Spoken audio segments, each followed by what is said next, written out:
کہ سعودی عرب میں چاند نظر آ جاتا ہے اور ہمارا نظر نہیں آتا. ٹائم زون کا فرق ہونے کے علاوہ آپ دیکھیے کہ چاند کب دکھتا ہے، جب سورج ہوتا ہے یا نہیں ہوتا. نہیں ہوتا.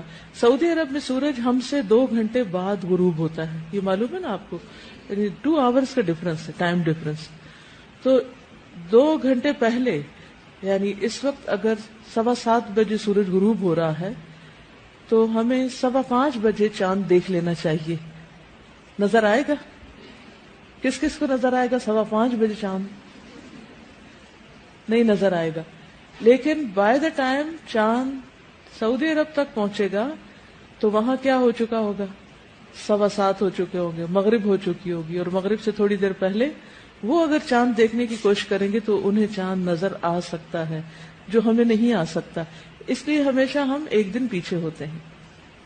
اور چونکہ نبی صلی اللہ علیہ وسلم نے ہمیں یہ سکھایا کہ چاند دیکھ کے روزہ رکھو، اس لیے ہم ایک دن اور موج کر لیتے ہیں. مجھے ہمیشہ پاکستان میں ایڈڈ بینیفٹ یہ نظر آتا ہے ایک دن پیچھے ہونے کا، کہ زیادہ اچھی طرح تیاری ہو جاتی. لاسٹ مومنٹ تک بھی ہم تیاری کرتے رہتے ہیں لیکن ساری تیاری مکمل نہیں ہوتی.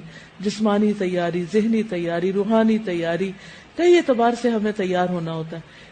اس طرح جب ایک دن اور ملتا ہے مہلت کا تو مجھے بہت غنیمت لگتا ہے کہ اللہ تیرا شکر ہے کہ ایک دن اور مل گیا. پھر سوچتی ہوں کہ کیا موت کے وقت بھی 1 گھنٹہ 1 دن اور ملے گا کہ مزید کچھ کر سکوں، تو اس کے لیے مجھے آج ہی کچھ کرنا ہے. پھر اگلی بات یہ ہے کہ چاند دیکھ کر روزہ شروع کرنے اور چاند دیکھ کر ختم کرنے کے لیے اس وقت حاضر علاقے یا ملک کا لحاظ رکھنا چاہیے. اس کا کیا معنی ہے؟ جس علاقے میں آپ رہ رہے ہوں وہاں کا اعتبار کرنا چاہیے. اس کی کیا حکمت ہے؟ کیونکہ اگر انسان کو اس کی اجازت نہ دی جاتی تو انسان کے اوپر ایک بہت بڑی مشقت ہو جاتی. اب تو آپ دیکھیے کہ ایسے وسائل الحمدللہ موجود ہیں کہ جس کی وجہ سے آپ کو خبریں فوراً مل جاتی ہیں. لیکن آج سے 100 سال پیچھے چلے جائیے، اس وقت لوگ کیا کرتے؟ ان کے پاس ریڈیو بھی نہیں تھا، یا اگر ریڈیو تھا بھی، مسئلہ مجھے نہیں یاد کہ ریڈیو کب ایجاد ہوا ہے، 100 سال ہو ہی چکے ہوں گے اندازاً. تو باقی ذرائع ایسے نہیں تھے کہ انسان، ایک شخص اگر کسی ایسے کانٹیننٹ میں دیکھ لیتا ہے کہ جہاں اس وقت چاند نظر آ سکتا ہے اور دوسرے کو نظر نہیں آ سکتا اس مطلع کی تبدیلی کی وجہ سے، تو ایسے میں اس کو اس بات کی تکلیف نہیں دی گئی کہ وہ اس کو جا کے فالو کرے. اس کے لیے کیا ہے کہ وہ اپنا الگ کیلنڈر دیکھے. اگلی بات ہے کہ دوران رمضان ایک ملک سے دوسرے ملک سفر کرنے پر اگر مسافروں کے روزوں کی تعداد حاضر علاقے میں ماہ رمضان کے روزوں کی تعداد سے زائد بنتی ہو تو زائد دنوں کے روزے ترک کر دینے چاہیے یا نفل روزے کی نیت سے رکھنے چاہیے. اگر تعداد کم بنتی ہو تو عید کے بعد مطلوبہ تعداد پوری کر لینی چاہیے. مثلا اگر آپ یہاں اس وقت موجود ہیں اور آپ ایک دن بعد روزہ رکھ رہے ہیں اور پھر آپ سعودی عرب جاتے ہیں عمرہ کرنے کے لیے اور آپ کو عید وہیں آ جاتی ہے، تو اب آپ کیا کریں گے کہ عید کر لیں گے. آپ یہ نہیں کریں گے کہ آپ اگلے دن الگ عید کر رہے ہیں کہ جی میرا تو ابھی 30 پورے نہیں ہوئے. آپ عید کر لیں گے اور جو ایک دن کا روزہ رہ جائے گا آپ کا، اس کو آپ عید کے بعد پورا کریں گے. کیوں؟ اس لیے کہ اصل اعتبار چاند دیکھنے کا ہے. جس جگہ، جس شہر اور جس علاقے میں آپ موجود ہیں وہاں اگر آپ نے چاند دیکھ لیا ہے تو اب آپ انتظار نہیں کریں گے اس بات کا کہ اچھا میں جہاں سے آیا ہوں وہاں کیا ہو رہا ہے.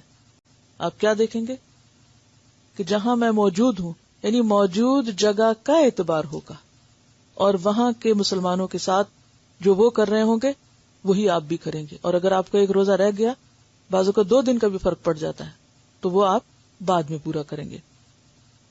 اس کے لیے کیا دلیل ہے؟ یہ بہت ہی دلچسپ روایت ہے.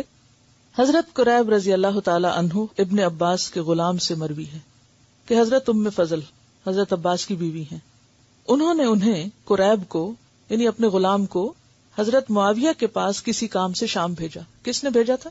ام فضل نے. کس کو بھیجا تھا؟ قریب کو. کون تھے قریب؟ غلام تھے. قریب کہتے ہیں کہ میں نے شام آ کر ان کا کام کیا، یعنی جس کام بھیجا تھا وہ کام کیا. میں ابھی شام ہی میں تھا کہ رمضان کا چاند نظر آ گیا. میں نے بھی جمعہ کی رات چاند دیکھا، یعنی خود دیکھا. پھر میں رمضان کے آخر میں مدینہ واپس آ گیا. حضرت عبداللہ بن عباس نے چاند کے بارے مجھ سے دریافت کیا کہ تم نے وہاں چاند کب دیکھا تھا؟ کس نے پوچھا؟ یہ عبداللہ بن عباس نے. کس سے؟ قریب سے. کہ تم نے چاند کب دیکھا تھا؟ میں نے جواب دیا ہم نے تو جمعہ کی رات دیکھا تھا. عبداللہ بن عباس نے پھر پوچھا کیا تم نے بھی دیکھا تھا، خود دیکھا تھا؟ میں نے جواب دیا ہاں، بہت سے دوسرے آدمیوں نے بھی دیکھا تھا اور سب لوگوں نے حضرت معاویہ کے ساتھ دوسرے دن یعنی ہفتے کا روزہ رکھا. حضرت عبداللہ بن عباس نے فرمایا ہم نے تو چاند ہفتے کے دن یعنی ایک دن کے فرق سے دیکھا ہے. پھر وہ روزہ کب بنتا ہے؟ اتوار کا روزہ بنتا ہے. اور اب یہ یعنی صحابی ہیں. ہم نے تو چاند ہفتے کے دن سے دیکھا ہے، ہم اسی حساب سے روزے رکھتے رہیں گے یہاں تک کہ 30 دن پورے کر لیں یا چاند دیکھ لیں. یعنی 29 پہ اگر نظر آ گیا تو 29 کریں گے اور اگر 30 ہو گئے تو 30 کریں گے. میں نے عرض کیا کیا آپ لوگ حضرت معاویہ کی رویت اور ان کے روزے کو کافی نہیں سمجھتے؟ حضرت معاویہ کون تھے اس وقت؟ امیر المومنین تھے، یعنی مرکز وہاں تھا، اسلامی حکومت کا مرکز وہاں پر تھا. فرمایا نہیں، ہم ایسا نہیں کریں گے کہ ہم رہتے کسی علاقے میں ہیں اور فالو کسی اور علاقے کے چاند کو کریں. فرمایا نہیں، ہمیں رسول اکرم صلی اللہ علیہ وسلم نے اسی طرح حکم فرمایا. کس طرح؟ کیا حکم فرمایا؟ یہی جو پہلے حدیث گزر چکی کہ لا تصوموا. اب دیکھیے کہ ایک حدیث میں آتا ہے صوموا لرؤیتہ، روزہ رکھو چاند دیکھ کر، اور دوسری حدیث میں کیا ہے؟ لا تصوموا، منع کیا گیا کہ مت رکھو حتی تروا الہلال، یہاں تک کہ تم دیکھ لو ہلال. ولا تفطروا، اور اسی طرح عید کے موقع پر بھی مت عید مناؤ حتی تروہ، یہاں تک کہ اس کو دیکھو. اور دیکھنے سے مراد کیا ہے؟ جہاں رہتے ہو وہاں دیکھو. یہ نہیں کہ جاپان میں اگر چاند نظر آ گیا یا فار ایسٹ میں جہاں کے ایک دن پہلے نظر آنے کا امکان ہوتا ہے تو اب وہ لوگ ویٹ نہیں کریں گے کہ سعودی عرب میں چاند نظر آئے تو ہم اگلے دن روزہ رکھیں گے کیونکہ ہم سعودی عرب کے پیچھے. اور ہمیں اگر ایک دن بعد نظر آئے تو ہم ایک دن پہلے رکھ لیں کہ چونکہ سعودی عرب میں روزہ ہو گیا تو ہمیں ان کے ساتھ رہنا ہے. نہیں، آپ کو ان کے ساتھ رہنا چاہیے جہاں آپ رہتے ہیں تاکہ فطری طریقے پر دین پر عمل کیا جا سکے. دیکھیے ہر شخص شہر میں نہیں رہتا، ہر شخص کے پاس ہر ذریعہ انٹرنیٹ موجود نہیں، ہر شخص کے پاس ریڈیو موجود نہیں، ہر شخص کے پاس ہر چیز موجود نہیں. مثلاً آج کے دور میں بھی لوگ ایسی ڈیوٹی پر ہوتے ہیں کہ وہ صحرا میں ان کی ڈیوٹی لگ گئی اور وہاں ابھی کوئی ٹیلی فون کی لائنیں نہیں بچھی، کمیونیکیشن کا کوئی ذریعہ نہیں ہے. ایسی ڈیوٹیز ہوتی ہیں نا لوگوں کی. مثلاً آئل فیلڈز میں لوگ کام کرتے ہیں، بعض اوقات تو نئے جگہوں پہ جب سروے کرنے کے لیے جاتے ہیں تو وہاں کوئی فیسلٹی نہیں ہوتی، وہ بالکل وہاں خیمے لگا کے یا ایسی جگہوں پہ جہاں بہت سے غیر آباد علاقے ہیں یا بعض اوقات جنگل ہیں کہ جہاں آپ کو موبائل بھی کام نہیں کرتا. اب آپ کو ایک دن سے زیادہ رہنا پڑ رہا ہے اور اتفاق یہ کہ رمضان شروع ہو رہا ہے. اب آپ کیا کریں گے؟ کیسے روزہ رکھیں گے؟ چاند دیکھ کر. اور اب آپ کہیں کہ بادل ہیں، چاند تو دکھ ہی نہیں رہا، اب کیا کریں گے؟ 30 پورے کر لیں گے کہ چاند نہیں دکھا. کیونکہ یہاں آپ دیکھیے کہ ایک حدیث کہتی ہے چاند دیکھ کر روزہ رکھو اور دوسری کیا کہتی ہے روزہ نہ رکھو جب تک کہ چاند نہ دیکھو. اور تیسری کیا بتاتی ہے کہ رؤیت کس علاقے کی ہوگی؟ عبداللہ بن عباس کے. اور انہوں نے گواہی لی باقاعدہ قریب سے کہ تم نے واقعی دیکھا تھا کہ تمہارا مطلب اور تھا اور ہمارا مطلب اور ہے.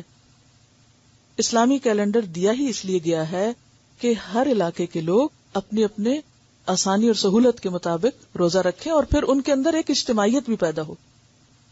اب آپ دیکھیے کہ اگر کچھ لوگ کہیں ہم سعودی عرب کے ساتھ ہیں، کچھ کہیں ہم ایران کے ساتھ ہیں، کچھ کہیں ہم پاکستان کے ساتھ ہیں، کوئی انڈیا کے ساتھ ہے اور کوئی انڈونیشیا کے ساتھ ہے اور کوئی کہیں آسٹریلیا کے ساتھ ہے، تو حال کیا ہوگا؟ سب اتحاد ختم ہو جائے گا. اور پیچھے ہم بہت دفعہ بات کر چکے ہیں کہ اتحاد کا ختم ہونا یہ بھی مسلمانوں پر عذاب کی ایک شکل ہے، کیونکہ اس سے دلوں میں عداوتیں اور نفرتیں پیدا ہوتی ہیں. اور پھر ایک اور بات ہے، چلیے مان لیا آپ نے اجتہاد کیا اور آپ نے کہا جی اب تو دور یہ آ چکا ہے، حالانکہ اسلام کسی دور کا پابند نہیں، آپ کا دل اس میں لگے جی چونکہ سعودی عرب میں نظر آ گیا اس لیے میں اس کے مطابق رکھ رہی ہوں. یہ آپ کا اپنا ایک ذاتی فعل ہے. اس کی بنیاد پر آپ دوسرے کو مجبور نہ کریں اور اس بنیاد پر آپ اختلاف نہ کریں اور حقیر نہ سمجھے دوسروں کو جو ایسا نہ کریں، کیونکہ وہ ایک دلیل کے ساتھ، اور دلیل بالکل واضح بخاری اور مسلم کی روایت ہے اور گولڈن چین ہے جس میں یہ بیان ہوا ہے کہ رؤیت کے ساتھ رکھنا ہے. تو رؤیت سے مراد اپنی رؤیت ہے، اپنا مطلب ہے، نہ کہ کسی اور کی. کیونکہ یہ تو انڈرسٹوڈ بات ہے نا، پورے گلوب پر ایک وقت میں نہ سورج دکھ سکتا ہے اور نہ چاند دکھ سکتا ہے. تو اگر ہم لوگوں کو اس چیز کا پابند کریں گے تو اس کا نقصان کیا ہوگا؟ دین مشکل ہو جائے گا، دین مشکل ہو جائے گا. تو فطرت پر ہی سب کو رہنے دیں. اور مسلمانوں کی تو بڑی ایک آبادی جو پڑھی لکھی بھی کوئی نہیں ہے کہ وہ کتابیں پڑھ کے کچھ سیکھے، وہ تو مطلع کو دیکھ کر ہی اپنے کیلنڈر کا آغاز کرتی. پھر اسی طرح ہم یہ دیکھتے ہیں کہ رمضان کی پہلی تاریخ کے چاند کے بظاہر چھوٹا یا بڑا ہونے سے شک میں نہیں پڑنا چاہیے. بعض لوگ اس پر بھی بہت حجت بازی کرتے ہیں نا کہ چاند اتنا بڑا نظر آ رہا ہے اور وہ کیا ہے، پہلی کا نہیں ہو سکتا، یہ دوسری کا ہوگا. اور اس کے بڑا یا چھوٹا نظر آنے کی وجہ بعض اوقات یہ نہیں ہوتی کہ وہ پہلی یا دوسری کا ہے، اس میں مطلع کا فرق ہو جاتا ہے. اب دیکھیں کہ چاند نظر آنے کا جو وقت ہوتا ہے وہ بہت تھوڑا ہوتا ہے، یعنی مغرب کے آس پاس تھوڑا سا پہلے نظر آئے گا، تھوڑا سا بعد، اور فوراً غروب ہو جائے گا.